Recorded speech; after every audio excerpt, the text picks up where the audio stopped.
India Pakistan की क्या भारत पाकिस्तान के खिलाफ काम कर रहा है? बिल्कुल 100%, 100%। लेकिन हमारा काम डिप्लोमेटिक है। जैसे कि एफएटीएफ में 27 में से 26 शर्तें आपने मान ली, फिर भी उसके बाद 2 साल आपको 2.5 साल कॉलर से पकड़ के घसीटा। मुझे ये कहानी सुनाई जाती है, मुझे से मेरा मतलब है कि हम सारे पाकिस्तानियों को, जी आईएमएफ ने हमें ये कह दिया, आईएमएफ ने हमें वो कह दिया, उन्हें कहा बिजली महंगी कर दो। आईएमएफ का लोन मिला, लेकिन साल भर नाक से लकीरें निकलवाई, आपकी इकोनॉमी बिल्कुल कूड़ेदान में डाल दी, तब आपको। इंडिया ये सब करता चला आ रहा है और करेगा आगे से, and I am very happy India कर रहा है। अगर सारा कुछ आईएमएफ ने करना है तो आप क्या कर रहे हैं फिर पाकिस्तान में? ये मुतालबा करना कि 370 रिस्टोर करो या ना करो, ये भारत की जो पार्लियामेंट है उसकी तौहीन, उसकी इंसल्ट और उसको अंडरमाइन करने वाली बात। वही बात है कि ना तो हमारी एस्टैब्लिशमेंट ने कोई सबक सीखा है और ना ही हमारी जो कहना चाहिए पॉलिटिकल पार्टीज हैं। और हम कश्मीर को लेकर पाकिस्तान में ये सुनते भी आए हैं कि कश्मीर जो है वो पाकिस्तान की शरग है। अच्छा डॉक्टर साहब, ये बताइएगा कि ये जो चंद्रयान की बात चल रही है कि इंडिया का जो चंद्रयान 3 जो है वो मून, उन्होंने कुछ सीखा, यही वजह है कि पाकिस्तान को हम मुसलसल जो है वो घाटे में जाता हुआ देख रहे हैं, मुसलसल पाकिस्तान ऑर्बिट में चला गया है। अगर आपका रॉकेट एक्यूरेटली अगर चांद पे भेज सकते हैं तो वो रॉकेट को अगर आप टारगेट करके बीजिंग पे भेजें तो वो मिसाइल होगी। पाकिस्तानी फौज ने एक फेक नैरेटिव बना दिया कि भारत पाकिस्तान का सबसे बड़ा दुश्मन है और पाकिस्तान में जो बम धमाके हो रहे हैं या पाकिस्तान जितनी गरीबी में जी रहा है, इस सब के पीछे इंडिया की साजिश है। पाकिस्तान ने अपनी आवाम को हमेशा से 76 साल से यह बताया कि भारत कभी भी पाकिस्तान पर हमला कर सकता है, जिससे पाकिस्तानी फौज को कई करोड़ों कमाने में मदद मिली और भारत को दुश्मन बनाकर पाकिस्तान ने अपनी आवाम को बेवकूफ बनाया। आज पाकिस्तान की आवाम 2 वक्त की रोटी नहीं खा पा रही, साथ ही गैस और बिजली के दाम पाकिस्तान नहीं चुका पा रहा। उसके बावजूद भी पाकिस्तान ने हमेशा भारत को अपना दुश्मन समझा। तो आइए देखते हैं इस पर पाकिस्तानी मीडिया का क्या कहना है।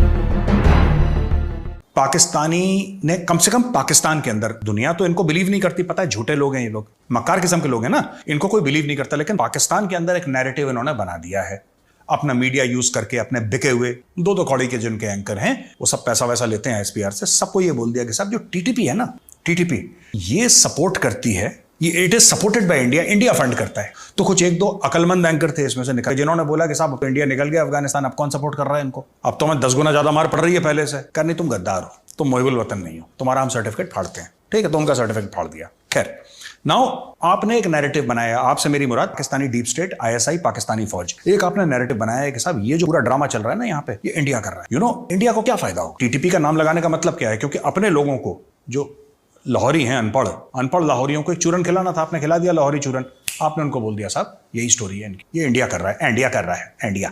अब इंडिया क्यों करेगा? इंडिया पाकिस्तान की क्या भारत पाकिस्तान के खिलाफ काम कर रहा है? बिल्कुल 100%, 100%। लेकिन हमारा काम डिप्लोमेटिक है। जैसे कि एफएटीएफ में 27 में से 26 शर्तें आपने मान ली, फिर भी उसके बाद 2 साल आपको 2.5 साल कॉलर से पकड़ के घसीटा। आईएमएफ का लोन मिला, लेकिन साल भर नाक से लकीरें निकलवाई, आपकी इकोनॉमी बिल्कुल कूड़ेदान में डाल दी, तब आपको मिला। इंडिया ये सब करता चला आ रहा है और करेगा आगे से, and I am very happy India कर रहा है। पर एक बात बताइए, तहरीक तालिबान पाकिस्तान या आईएसकेपी किसी पाकिस्तान के गांव में 3 पुलिस वालों को मार देते हैं, इससे भारत को क्या फायदा हो रहा है? मुझे आज तक ये समझ में नहीं आया। ये कहते हैं भारत पैसे देता है, चलो आप कहते हो हाइपोथेटिकली स्पीकिंग, एकेडमिकली से मान लेते, चलो भारत ने पैसे दिए, आप कहते हो ना, मान लेते हैं। भारत को फायदा क्या हुआ? भारत को फायदा तो होना चाहिए, फायदा क्या है इसका? ये पाकिस्तानी बिल्कुल जैसे शिकारी कुत्ता होता है ना, वैसे कोई प्रूफ ढूंढ रहे हैं। अच्छा, ये अपना नैरेटिव खुद बाय कर लेते हैं। इनके साथ एक और बड़ी प्रॉब्लम है लाहौरियों के साथ, ये झूठ बोल के अपना ही झूठ विश्वास करने लगते हैं कि हाँ हमने झूठ बोला था, सच हो गए। इंडिया मुलव्विस है, इंडिया मुलव्विस है, इंडिया मुलव्विस है। पूरा ग्लोबल मीडिया, अल जजीरा है, बीबीसी है, सीएनएन है, पूरे इंटरनेशनल मीडिया को आप इन्वाइट करो और सबके सामने प्रूफ दो। आप भारत को एक्सपोज करो, आप इंडिया को एक्सपोज तो करो। इंडिया ने अगर आपके खिलाफ कुछ गलत काम करा है, इंडिया अगर दहशतगर्दी में मुलव्विस है, तो मैं एज एन इंडियन ही कह देता हूं अपने आप को, है जी, मैं एज एन इंडियन आपसे ये कह रहा हूं कि साहब आप इंडिया को एक्सपोज करिए, हमारे जो करतूत हैं वो सबके दुनिया के सामने लाइए। किस दिन के लिए छुपा के रखा है आपने? एक्सपोज करिए।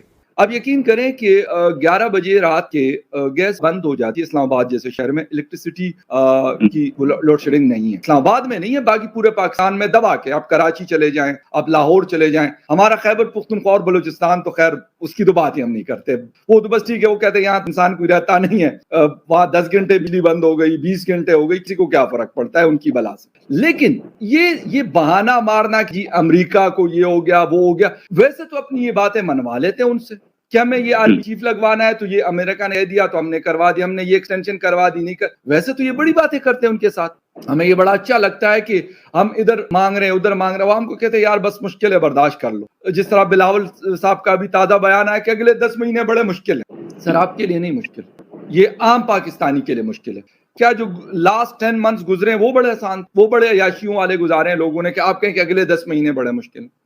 मुश्किल आपके लिए नहीं है, इन्हीं जो 26 करोड़ भेड़ बकरियां पाली हुई हैं इनके लिए मुश्किल हो। इस वक्त जो घर का बिल 1000 रुपए आया करता था गैस का, अब वो 5 से 7 हजार रुपए आता। आप लोगों ने क्रूड ऑयल आप खरीदते रहे हो, शायद अब भी खरीद रहे हो रशिया से, क्या अमेरिका उससे खुश है?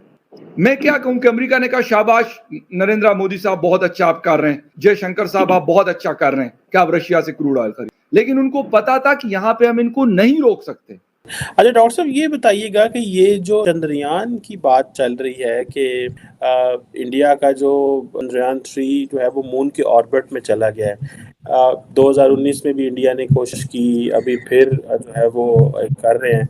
मैं आपको एक एग्जांपल देता हूँ। किसी भी मुल्क की इंडस्ट्रियल डेवलपमेंट के लिए ऑटोमोबाइल इंडस्ट्री बहुत जरूरी है। लेट अस से कि आपके शहर में कार मैन्युफैक्चरिंग कंपनी खुल जाती है, द मोमेंट कार बनाना आप शुरू कर दें तो आपको रबर इंडस्ट्री की जरूरत पड़ जाती है टायरों के लिए, सडनली रबर इंडस्ट्री फैलने लग जाती है। तो जब टायर बनाने की कंपनी खुल जाती है तो वो रबर के कई दूसरी चीजें भी बना सकते, तो इस तरह से मुल्क का बहुत फायदा होता। तो अब इंडिया जब स्पेस की जो इन्वेस्टमेंट की है, इंडिया ने बहुत जमाने से की है। चंद्रयान 2008 में पहला वाला गया था। This is the same as rocket technology. अगर आपका रॉकेट एक्यूरेटली अगर आप चांद पे भेज सकते हैं तो वो रॉकेट को अगर आप टारगेट करके बीजिंग पे भेजें तो वो मिसाइल होगी।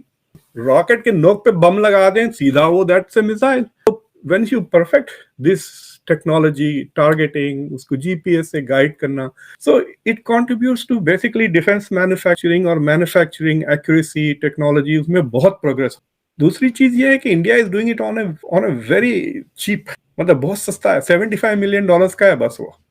अमेरिका सोच भी नहीं सकता है to send a rocket to the moon in just $75 million. So उससे ये भी होता है कि दूसरे कंट्रीज माइट आल्सो से कि भाई we can use India now to launch our satellites because their rocket technologies for than American या रशियन। अभी तक तो 2 ही लोग थे कमर्शियल जो बिग टाइम थे, रशिया और इंडिया, उसके बाद चाइना। अगर इंडिया का इंशाल्लाह सक्सेसफुली रॉकेट लॉन्च हो जाता है, सपोल पे लैंड करने की कोशिश कर रहे हैं ये चंद्रयान 3 को मून पर, तो India will be only the 4th country to